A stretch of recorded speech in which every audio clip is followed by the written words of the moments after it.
Der kleine, fleißig strampelte Radfahrer von Maxnorel ist ein absoluter Hingucker auf jeder Modellbahnanlage. Selbst Besucher, die sich ansonsten weniger für Modelleisenbahnen interessieren, bekommen leuchtende Augen, wenn sie den winzigen Radler sehen und sich fragen, wieso das denn überhaupt möglich ist. Aber nicht nur Radfahrer können dank des Maxnorel-Systems ihre Runden drehen, auch andere Fahrzeuge, die für einen eigenen Antrieb eigentlich zu klein sind, wie dieser Traktor, werden plötzlich mobil. In diesem Video möchte ich die einzelnen Komponenten von Maxnorel vorstellen und damit einen einfachen Testaufbau machen. Dann zeige ich den Einsatz auf meiner Anlage mit 2 interagierenden Kreisen, die eine sehr unterhaltsame Szene bilden. Zuletzt versuche ich, einen gesamten Rundlauf meines Arrangements ungeschnitten und quasi live im Video einzufangen. Bei Maxnorel gibt es 4 elementare Komponenten. Das ist einmal die Kunststoffführungsschiene, eine Kette, ebenfalls aus Kunststoff, die Antriebseinheit, ein Motor, ist bei mir bereits verbaut, aber ich zeige es nachher noch, und diverse Fahrzeuge, entweder Radfahrer, direkt von Maxnorel, oder auch eigene Fahrzeuge, die ebenfalls angetrieben werden können. Um zu zeigen, wie das System funktioniert, baue ich mit euch zusammen eine ganz einfache Teststrecke auf. Die Kunststoffschiene wird in 2 verschiedenen Längen geliefert. Trennen wir erstmal vom Spritzing. Das ist sicher das wichtigste Element, diese lange Schiene. Und am Spritzing ist auch noch zum Ausgleich so eine kurze Schiene. Da muss man jetzt aufpassen, dass man nicht hier abtrennt, sondern diesen Haken, der zum Verbinden der Elemente ist, noch mit dran lässt und nicht mit abzwickt. So. Das gleiche machen wir jetzt bei der anderen Schiene auch noch, beim anderen Spritzing, so dass wir jetzt einfach Elemente haben, um eine einfache Teststrecke aufzubauen. So. Alles beieinander. Wunderbar. Dann stecken wir das bereits mal zusammen. Die Kürzen dienen eigentlich mehr dem Längenausgleich, aber dass ich ein bisschen Fahrstrecke habe, nehmen wir die gleich noch so mit dazu.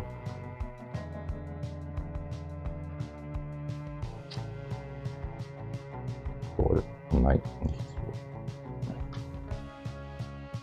Ja, hier nicht. Eigentlich nur so zusammenstecken. Für die Befestigung der Führungsschiene sind auch Schrauben mitgeliefert. Für diese einfache Teststrecke befestige ich jetzt die Führungsschiene nicht, aber grundsätzlich ist das Befestigungsmaterial schon dabei. Als zweites Element brauchen wir die Kunststoffkette. Das heißt, wir trennen auch hier die Kettenglieder vom Spritzling.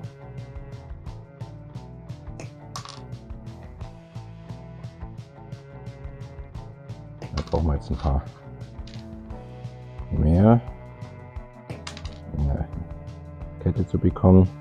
3.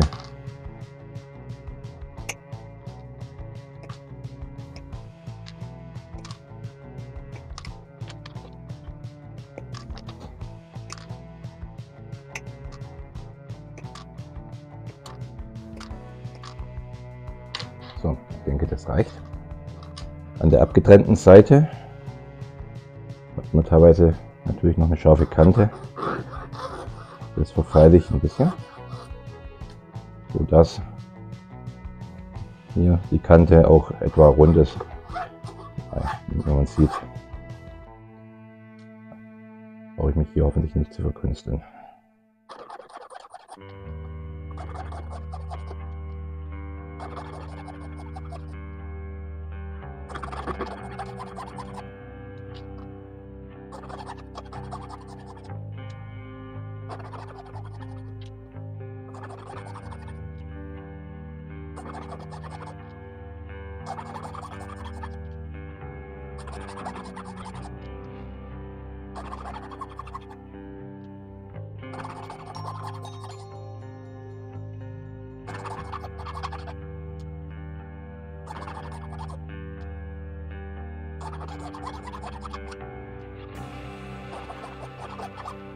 Die Kettenglieder können jetzt zusammengesteckt werden.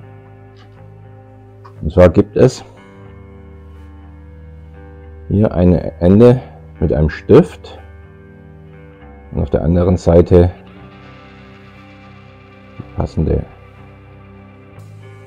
Aussparung, ein Loch, sodass die wieder zusammengesteckt werden können. Das heißt, zusammenstecken kann man sie, wenn man sie ein bisschen um 45 Grad circa verdreht. Dann gehen sie zusammen auf 180 Grad, halten sie zusammen. Das heißt, so kann man sich jetzt erstmal eine kleine Kette zusammenstellen.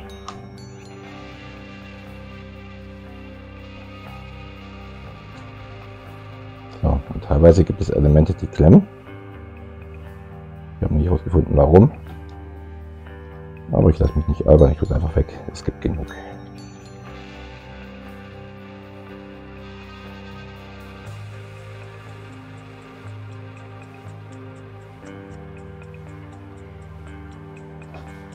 So. Versuchsaufbau. Ja. Wieder ein klemmendes Element.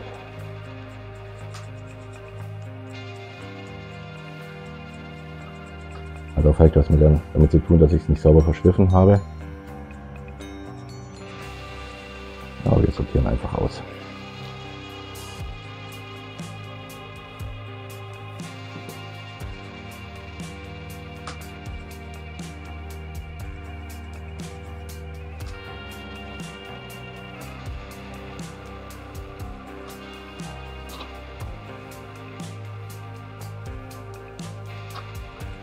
Ja, Ausschussquote ist nicht nachlässigbar heute.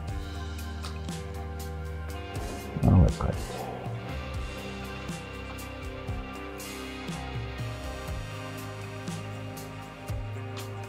So, damit haben wir unsere Kette. Und dazu zuerst mal hier unsere Führung ein.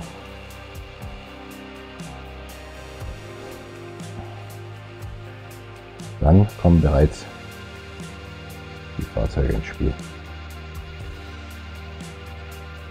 Hier unten in dem Radler gibt es zwei Magnete und es gibt in den Kunststoffteilen, jetzt gehen wir an zum Ausschussteil, eine passende Aussparung für einen Magneten. Das heißt, werden ebenfalls mitgeliefert. Es gibt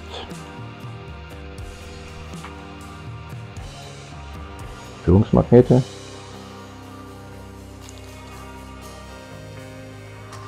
die später diese Fahrzeuge ziehen.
So, schauen wir einmal. So.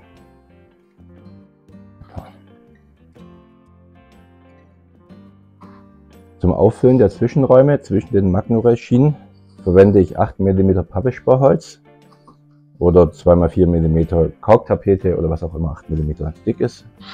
Überwiegend Reste. Also bitte nicht von der Optik stören lassen. Das soll jetzt nochmal das Prinzip vorführen. So. Auf das Ganze kommt Fotokarton 0,3 mm, der dann auch später schön gestaltet werden kann.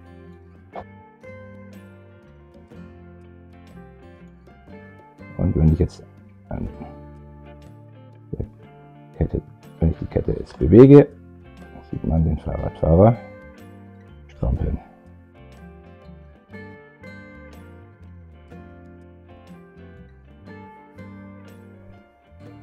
Um auch andere Fahrzeuge anzutreiben als nur den Magnorail-Radler, gibt es ebenfalls im Magnorail geätzte, was sind das? Geätzte Schienen. Hier wähle ich welche, die den gleichen Abstand haben wie die Magnete des Radfahrers. Es gibt auch kürzere oder längere, aber um flexibel zu bleiben, möchte ich den gleichen Abstand wie der Radfahrer haben.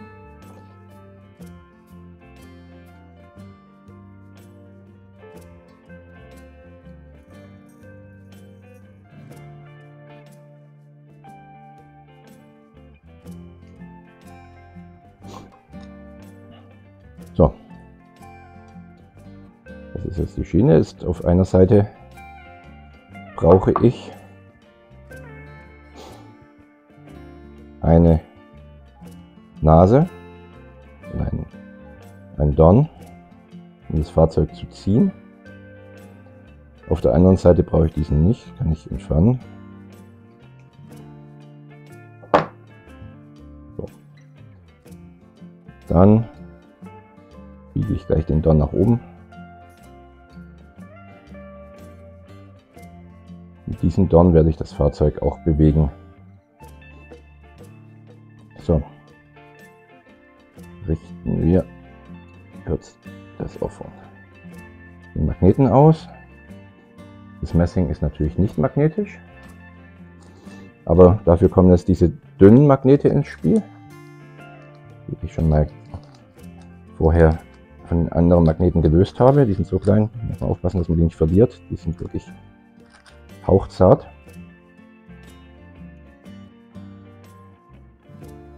So, und dann kann man den einen vorne hin und dann den Magneten auf. Ja. In die Aussparung setze, die vorgesehen ist. So, dann kann ich den hier mitziehen. Und das ist dann das gleiche Prinzip wie bei dem Radfahrer. Ich würde die Magnete jetzt natürlich nicht so lassen, sonst fliegen sie wieder raus. Ich habe die mit Sekundenkleber fixiert. Das sieht man jetzt hier. Hier habe ich zwei Magnete mit Sekundenkleber eingeklebt und dann die ganze Schiene nochmal etwas grau eingefärbt, damit sie später in der Straße weniger auffällt. Jetzt habe ich mit einem dünnen Bohrer ein Loch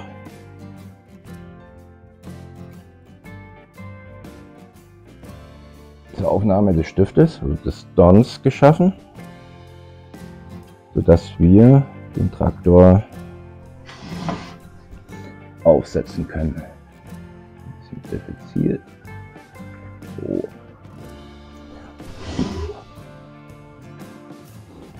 Und jetzt fährt auch unser Traktor über unser Layout.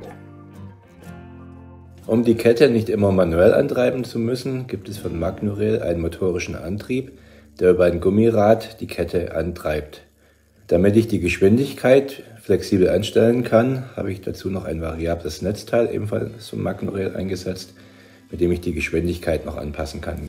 Für die Kettenführung gibt es auch Umlenkscheiben, mit denen die Magnorail-Strecke sehr platzsparend 180 Grad umgelenkt und zurückgeführt werden kann. In Kombination mit geraden Zwischenstrecken erreicht man damit sicher die geringste Reibung und den leisesten Betrieb der Kette. In meinen Augen aber auch die langweiligste Streckenführung.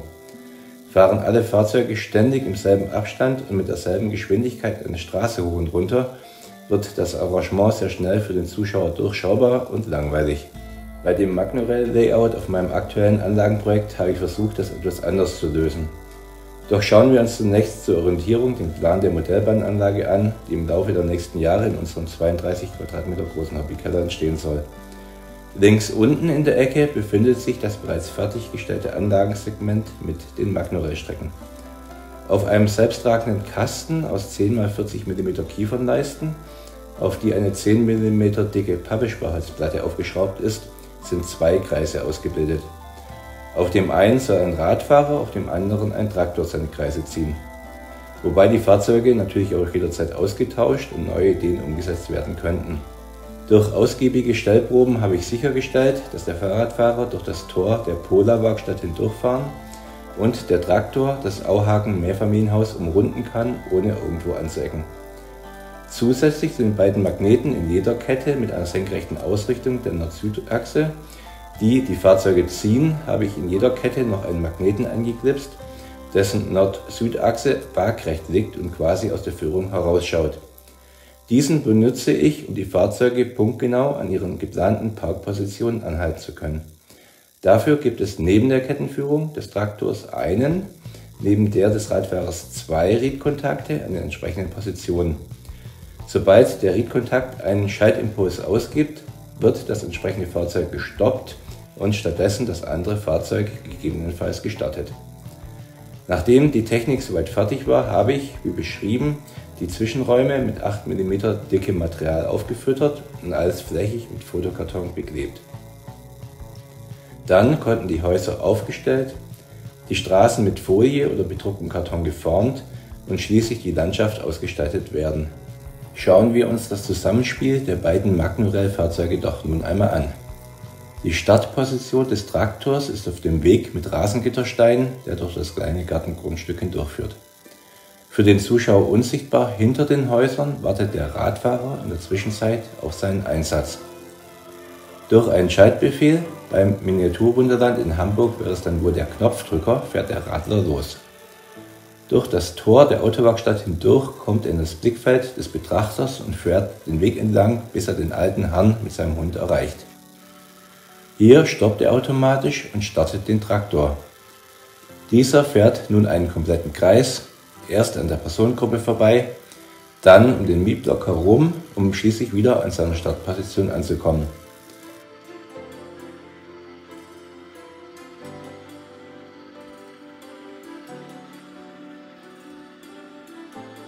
Hat er diese erreicht, stoppt er und gibt wiederum den Fahrbefehl für den Radfahrer.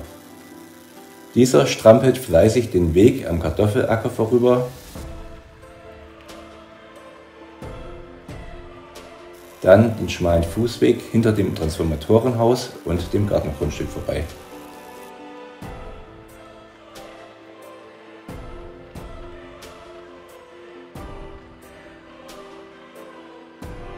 Hinter den Häusern erreicht er schlussendlich, für den Betrachter unsichtbar, wieder seine Halteposition und hält an, um geduldig auf seinen nächsten Einsatz zu warten.